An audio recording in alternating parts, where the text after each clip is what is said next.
Hello प्यारे बच्चों, कैसे हैं आप सभी लोग।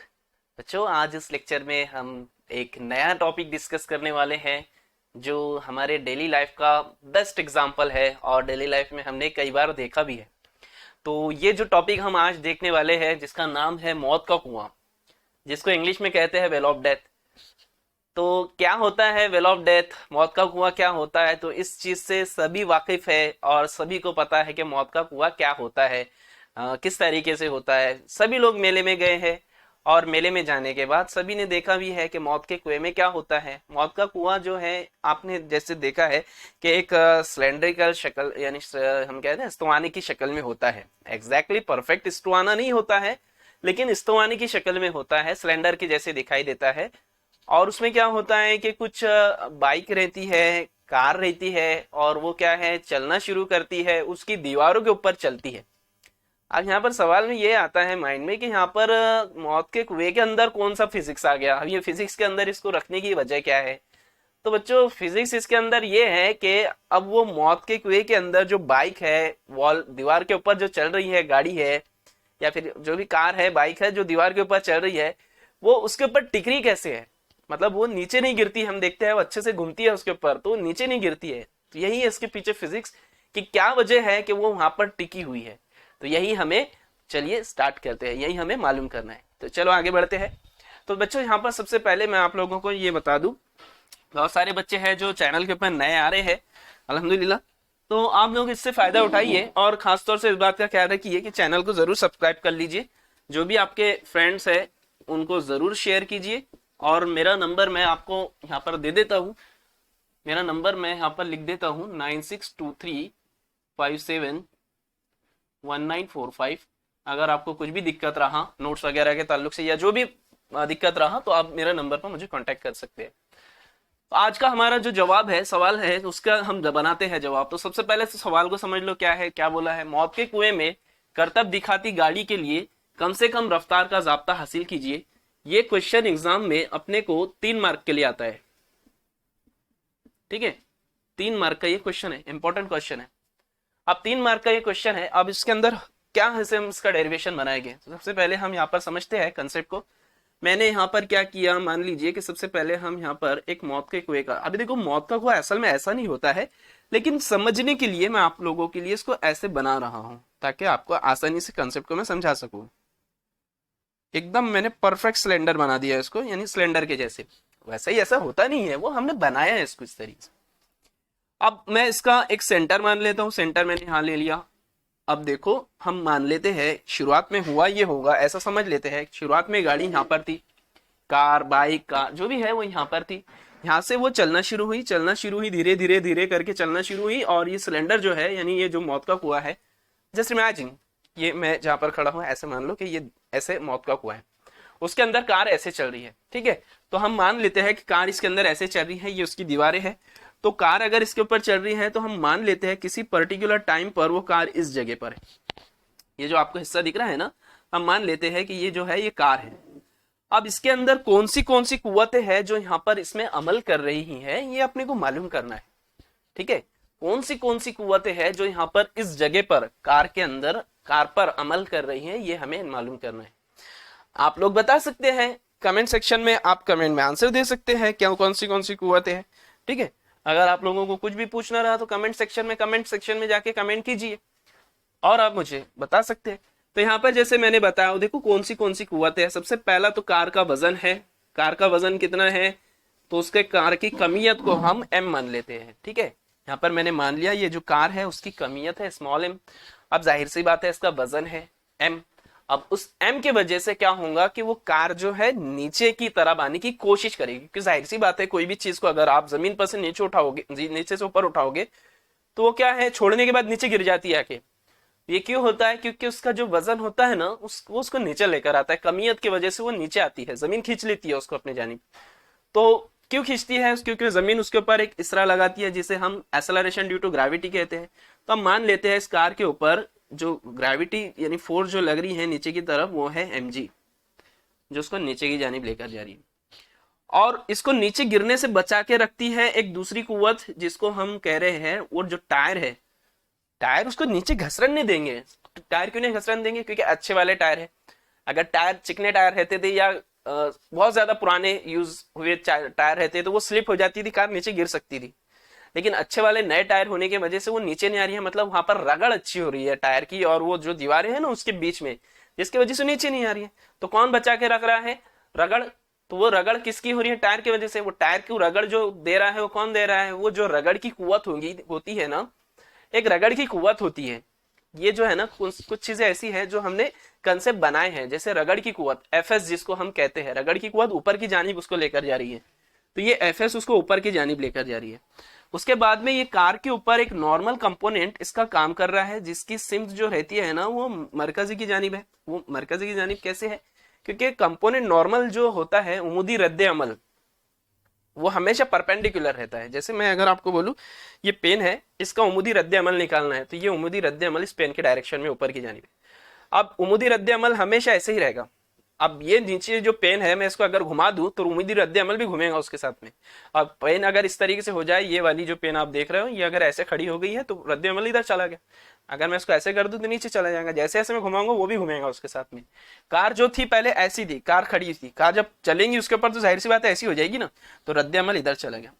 अब हमें पता है उमुदी रद्द अमल उसको इधर लेकर जा रहा है, लेकिन वो कार इधर भी नहीं गिरती है, तो इधर क्यों जा रही है? इधर जो है उसको मरकज ग्रेस कुवत खींच के रखती है। मरकज ग्रेस कुवत के बारे में हमने पढ़ा था। मरकज ग्रेस कुवत क्या होती है कि वो जो ऑब्जेक्ट होता है उसको मरकज से दूर की जानिब लेकर जाती है, बाहर की जानिब लेकर जाती है। तो यहाँ पर क्या हो रहा है? मरकज से बाहर की जानिब उसको जो कुवत लेकर जा रही है, जिससे हम कह रहे हैं मरकज ग्रेस कुवत, उसको बाहर की जानिब लेकर जा रही है। तो हमने बोला कि वो उसको इधर लेकर जा रही है, जिसको हमने नाम दे दिया मरकज ग्रेस कुवत को हम किससे जाहिर करते हैं? एमवी की कुवत 2/r से। ये हो गया अपने पास में इतने चीजें, और ये जो नॉर्मल कंपोनेंट है इसको मैंने एन दे दिया ना। तो ये फिगर को अगर आप यहाँ पर देखोगे, ऑब्जर्व करोगे, तो मैं यहाँ पर इसको ये सारी चीजों को ब्लू पेन से बनाता हूँ ताकि आप लोगों को क्लियर मैं यहाँ पर कर दूं। ये जो है ना ब्लू कलर में 4 फोर्सेस यहाँ पर दिख रही है जो कि ऐसे है। ये जो है 4, एक नीचे है, किधर है किधर है। अब देखो यहाँ पर हम मसावत बनाते हैं इससे। मसावत बहुत आसान है, बस ये आपने अच्छे से बना दिया ना उसको, तो आप ऐसे ही खेलते खेलते बना दोगे। देखो सबसे पहली मसावत यहाँ पर एफ एस और एम जी बनेगी। एफ एस जो है वो एम जी को ऊपर की तरफ खींच के रख रहा है, मतलब एम जी नीचे की जानिब लेकर जा रहा है लेकिन वो ऊपर की जानिब लेकर जा रहा है, मतलब यहाँ पर एफ एस जो है उसको किधर की जानिब? ऊपर की जानिब लेकर जाना चाहता है। तो मैं क्या करता हूँ, यहाँ पर मसावत बनाता हूँ। पहली मसावत मैंने बनाया एफ एस जो किसको बराबर है? एम जी को बैलेंस करके रख रहा है, इसको दे दिया नंबर 1। ठीक है, देख रही है सारी चीजें नीचे? ओके चलो, अब दूसरी मसावत इसमें कौन सी है? दूसरी मसावत देखो एफ एस बराबर मैंने एम जी ले लिया है, यहाँ पर ऐसे लिखा मैंने उसको। दूसरी मसावत जो है वो कौन सी दिख रही है? एन जो है वो एम बी की कुवत 2/r को खींच के रख रहा है, मतलब एन बराबर किसके है? एम बी की कुवत 2/r, यानी मरकज ग्रेस कुवत, इसको मसावत नंबर 2 दे दिया मैंने। अब आप इसका जवाब बनाओगे कैसे एग्जाम के लिए? इसका जवाब अगर आपको बनाना तो एग्जाम में कैसे बनाओगे वो भी मैं आपको बताता हूँ। कैसा है, यहाँ पर मैं थोड़ा डायरेक्ट लिया हूँ, तो आप किस तरीके से इसका जवाब बनाओगे, स्टार्ट कैसे करोगे वो मैं आपको बताता हूँ पहले। तो देखिए इसका जवाब हम इस तरीके से बनाएंगे, मैंने साइड में लिख के रखा हूँ सारी चीजें। जैसे आप इसका जवाब स्टार्ट करोगे तो ये मैं डायरेक्ट लिया हूँ, यहाँ से हम जवाब बना रहे हैं इसका। आर निस्कुत्र वाले इस्तवाने की दीवार पर एक गाड़ी उफकी सतह में हरकत कर रही है। गाड़ी पर अमल करने वाली कुव्वतें, गाड़ी पर अमल करने वाली कुव्वतें कौन सी है इसको हम समझ लेते हैं। तो यहाँ पर मैं आपको बताता हूँ, सबसे पहले यहाँ पर हम लेंगे उफकी सतह में। जैसे मैंने आपको यहाँ पर बताया उफकी सतह में 2 कुव्वतें दिख रही है, यहाँ पर कौन सी है? तो यहाँ पर आपको दिख रहा है शक्ल में, शक्ल के जरिए से निकालेंगे। यहाँ पर उफकी सतह में अमल करने वाला, यहाँ पर लिखते हैं हम उफकी सतह में अमल करने वाला उमूदी रद्द अमल,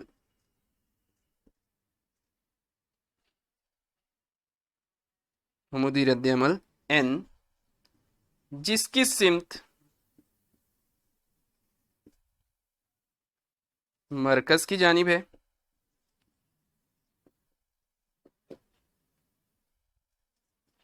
ठीक है, दूसरा क्या है, कौन सी कुव्वत इसके ऊपर अमल कर रही है? तो मैंने जो शक्ल में बनाया हूं ना वही लिख रहा हूं यहाँ पर नोट्स में, वैसे मैं वही सारी चीजें आपको बता रहा हूँ। दूसरा है यहाँ पर उमुदन सॉरी वजन एम जी नीचे की जानिब अमल कर रहा है।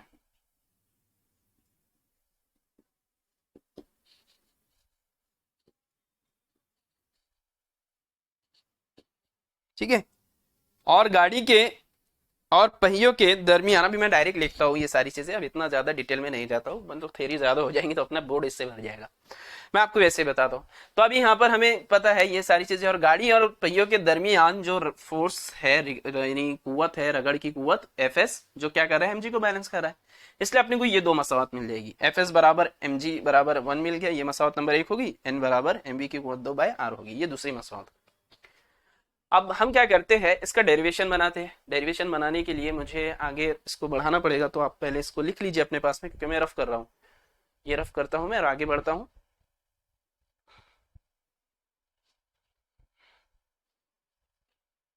ठीक है, रफ कर दूं? चलो ये रफ करता हूँ मैं इधर का, क्योंकि इधर का तो अपने पास में है ऑलरेडी, मैं रफ करता हूँ। ये हो गया, अगर होगा आपका तो बहुत अच्छी बात है, मैं रफ कर रहा हूँ सर।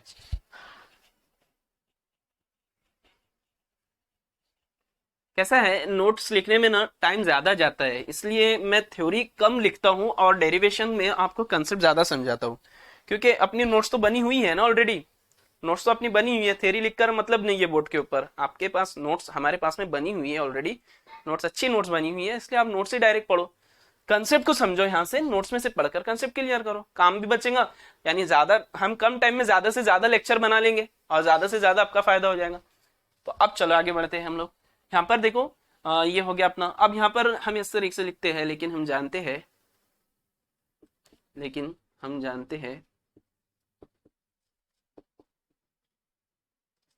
हैं कि एफ एस जो होता है वो किस तरीके से होता है, वो लेस देन होता है म्यू एस एन से। ये कहाँ से लाया हमने, तो जो इससे पहले वाला हमारा लेक्चर हुआ है ना, उसमें मैंने आपको बताया हूँ किस तरीके से आया है, तो वहां पर हमने देखा है। अब मैं आपको यहाँ पर ये बताता हूँ, देखो मसावत नंबर इसको मैं दे देता हूँ 3, मसावत नंबर 1 और 2 को इस मसावत में रख देते हैं, तो मसावत नंबर 1 और 2 को इसमें रख देंगे, तो एफ एस की कीमत एम जी है अपने पास में, मैंने लिख दिया यहाँ पर एम जी। एक लिखेंगे यहाँ पर, स्टेप लिखेंगे यहाँ पर, ऐसे लिखेंगे, मसावत नंबर 1 और 2 को ऐसे लिखना आपने, 1 और 2 को मसावत नंबर 3 में रखने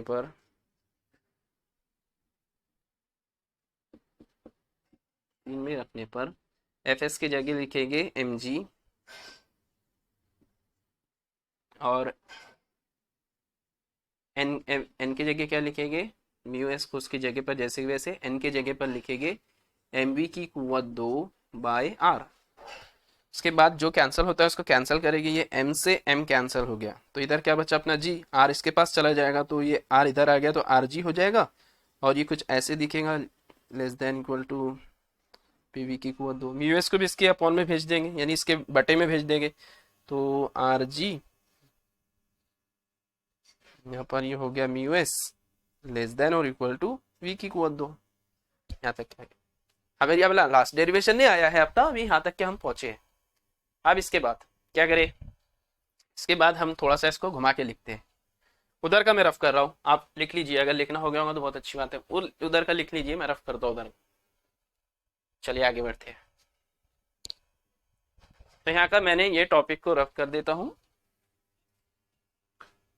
अब ये R G by mu S less than equal to V की कुव्वत 2 है, तो मैं इसको क्या करता हूँ, ऐसे लिख देता हूँ, वी की कुव्वत 2 R G upon mu S. हम ऐसे लिख सकते हैं इसको, मतलब ऐसे, अगर ये इधर रहा, इसको इधर घुमा दो, इसको इधर लिख दो, तो ये जो पहले वी की तरफ खुला था ये साइन, ये अलामत जो दिख रही है ना, इसको कहते हैं लेस देन, छोटा या बराबर कहते हैं इसको। ये वाली जो दिख रहा है ना इधर का पूरा आपको एक्स एल एच एस, वो इससे छोटा या बराबर है, तो घुमा के लिखोगे तब भी वैसे ही रहेगा, अभी भी उसको देखोगे तो ये इसकी तरह भी खुला है, मतलब ये जो है इससे छोटा या बराबर है, और यानी v जो है इनसे बड़ा या बराबर है। दोनों साइड जजर मुरब्बा कर देंगे, जजर मुरब्बा करने पर ये हो जाएगा v की कुव्वत 2, ये तो चला गया जजर में, R G upon mu S. हमें चाहिए क्या, कम से कम रफ्तार, कम से कम रफ्तार देखिए यहाँ पर बोला है अपने को ये सवाल के अंदर, कम से कम रफ्तार के लिए, ठीक है, कम से कम रफ्तार के लिए ज़ाब्ता मालूम करना है। तो कम से कम रफ्तार देखो, v जो है ना वो दो केसेस बन रहे हैं, दो के v जो है इस टर्म से बड़ा है या फिर इसके बराबर है, तो हम क्या करेंगे, जो बड़े वाली टर्म है उसको स्किप कर देंगे और जो बराबर वाली है वो ले लेंगे। तो बराबर कौन हो रहा है, वो छोटी वाली टर्म होंगी, तो मैं उसको लिख देता हूं वी मिनिमम, मिनिमम मतलब कम से कम, बराबर होगा किसके, Jhajjar are G by mu S. ये अपना लास्ट डेरिवेशन बना। क्लियर है सभी को, ये हमारा जो है ना लास्ट डेरिवेशन बना। तो थोड़ा सा इधर उधर करके लिखा हूं मैंने, पहले ये लिखा हूं फिर ये वाला लिखा हूं, फिर उसके बाद में आखिरी एक्सप्रेशन ये बना है, और ये हमारा लास्ट डेरिवेशन। इस तरीके से हम लास्ट में मेंशन करेंगे कि ये मसावात, ये जो हमने फॉर्मूला बनाया है ज़ाब्ता किसके लिए बनाया है, ये ज़ाब्ता मौत के कुएं में करतब दिखाती हुई गाड़ी के लिए कम से कम रफ्तार के लिए। ऐसा लिख देना आपने एज इट इज, जैसे कि वैसे, मौत के कुएं में करतब दिखाती गाड़ी के लिए कम से कम रफ्तार का ज़ाब्ता इस तरह वी मिनिमम बराबर Jhajjar are G by mu S होता है। ऐसे आपको एग्जाम में लिखना पड़ेगा। तो उम्मीद करता हूँ आप लोगों ने ये लेक्चर जो मैंने लिया हूँ आप लोगों को अच्छे से समझ में आया होगा। आप लोग क्या कीजिए, जो भी लेक्चर आप देख रहे हो ना, ये न्यू कोर्स के लेक्चर आ रहे हैं यहाँ पर, तो ये न्यू कोर्स के जो मैं लेक्चर ले रहा हूँ इसको आप अच्छे से देखिए और इसको अपने बुक्स में अच्छे से लिख कर रखिए। नोट्स वगैरह के लिए मैंने बोला हूँ आपको कि मेरा नंबर यहाँ पर है, वो कांटेक्ट कर सकते हैं आप लोग मुझसे। और अगर आपको कुछ प्रॉब्लम अगर आता है तो आपके पास में मैंने बताया हूँ मेरा ऐप का भी आपको मैंने बताया हूँ, मेरा ऐप जो है Tausif sir Google Play Store पर अवेलेबल है, वहाँ से भी आप मुझसे कांटेक्ट कर सकते हैं। ठीक है, मेरा ऐप डाउनलोड कर लीजिए, नोट्स वगैरह उसमें है। तो अगर आपको कुछ भी प्रॉब्लम रहा, कुछ भी दिक्कत आती है तो आप मुझे बिल्कुल बता सकते हैं, और अगर आपको कोई चीज़ नहीं समझी तो भी आप बता सकते हैं। ठीक है, लेकिन एक बात खास तौर से इस बात का ख्याल रखें, मेरे जितने भी वीडियोस आते हैं आप उनको लाइक ज़रूर कर दिया करें, चैनल को सब्सक्राइब कर लें, और आपके जितने भी फ्रेंड्स हैं उन सभी तक के मेरे चैनल को शेयर कर दीजिए, उनको बोलिए कि चैनल को सब्सक्राइब करें। और अगर आपको यहाँ पर इसके रिगार्डिंग कुछ भी पूछना रहा, जैसे आपको पता ही है कि मेरे चैनल के ऊपर फिजिक्स, केमिस्ट्री, बायोलॉजी, मैथ्स ये सब्जेक्ट सभी शुरू है, आप उनके भी वीडियोस अच्छे से देखिए, आपको पूरे सब्जेक्ट के सारे साइंस के 12 साइंस के वो सारे वीडियोस यहाँ पर मिल जाएंगे। स्टडी करते रहिए, बेस्ट ऑफ लक।